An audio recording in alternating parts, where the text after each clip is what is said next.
무한도전 전 멤버 한강희가 2017년 3월 13일 군악병으로 현역 입대한 이후 2018년 12월 7일 병장 만기 제대하였습니다.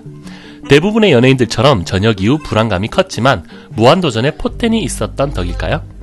전역과 함께 이제는 MBC 간판 예능이 된 전지적 참견 시점에 캐스팅되면서 곧바로 화려한 방송 무대 복귀 신고식을 치르며 복귀 불안감을 한방에 종식시켰습니다.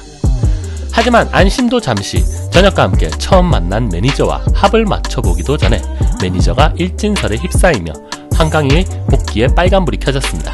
지금 그 사건을 알아보겠습니다.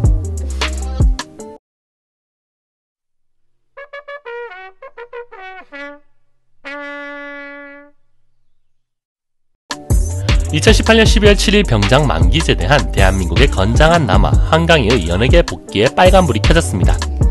MBC 간판 예능 전참시를 통해 복귀하면서 화려한 신고식을 치루었으나 그 기쁨도 잠시, 전역과 함께 처음 만난 매니저가 일진이라는 이야기가 온라인을 통해 폭로되었습니다.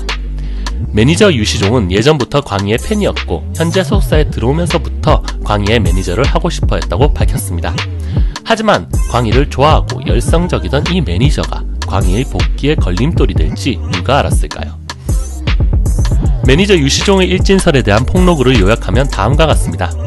당시 WWE 레슬링이 유행했는데 지나가다 레슬링 기술을 걸어 깃볼이 찢어지기도 했고 마주칠 때마다 뒤통수를 때리는 등의 폭행을 당했고 지나간 일이며 별거 아니라 할 수 있지만 고작 몇 번일 뿐인 일이 학창시절 내내 그리고 평생을 따라다닌다.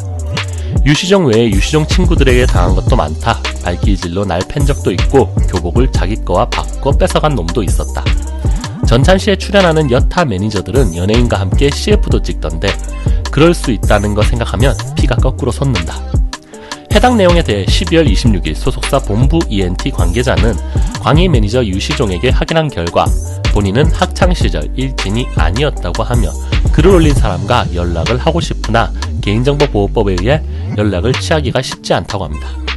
회사에서 이메일이나 전화로 연락을 준다면 정중히 찾아뵙고 자초지정을 정리하자고 한다고 하며 공식적으로 의견을 밝혔으며 방송사와 강희에게도 미안하다는 의견을 정했습니다.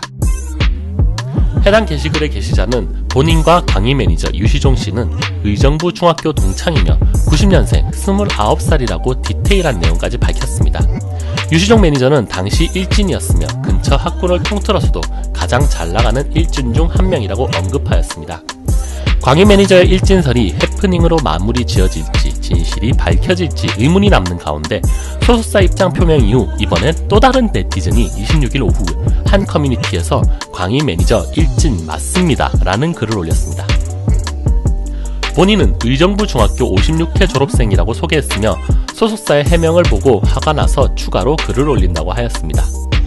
글쓴이는 우선 광희 매니저 일진설의 뉴스 기사의 댓글에서 10년 넘게 지난 일을 들추는 게 찌질하다, 왕따는 이유가 있다 등의 댓글을 보고 가관이 아니었다며 분노했고 의정부 중, 서중학교 등 소위 잘나가는 일진이 많았으며 의정부 중학교에서는 유시종 매니저를 포함한 무리가 제일 잘나갔다고 합니다. 추가 글을 쓴 네티즌은 직접 당한 게 아니라 정확한 기억을 할 수 없다고 하였지만 약하고 순해 보이는 아이들을 괴롭혔던 건 확실하다고 주장했습니다. 덧붙여 전참시 하차를 원하는 것도 아니지만 증거는 기억밖에 없으니 아니라고 하면 묻힐 수 있겠지만 자신이 한 짓에 대한 책임은 져야 한다며 평생 꼬리표처럼 따라다니기 전에 남자답게 사과하라고 충고했습니다. 새로운 마음으로 특유의 긍정에너지를 뽐낼 예정이었던 한강희의 복귀작부터 이런 사건이 발생해 가장 피해를 보고 있는 건 바로 한강희 본인이 아닐까 합니다. 우선 전참시의 여타 매니저들처럼 몇 해 방송하여 인지도와 인기를 얻은 것도 아니고 생판 처음 나온 일반인인 매니저에게 이런 화살이 저격된 것은 개인적으로 우연은 아니라고 봅니다. 사건의 진실은 시간이 지나면 밝혀지겠지만 무엇보다 한강희가 이로 인해 피해를 보지 않기를 바랍니다.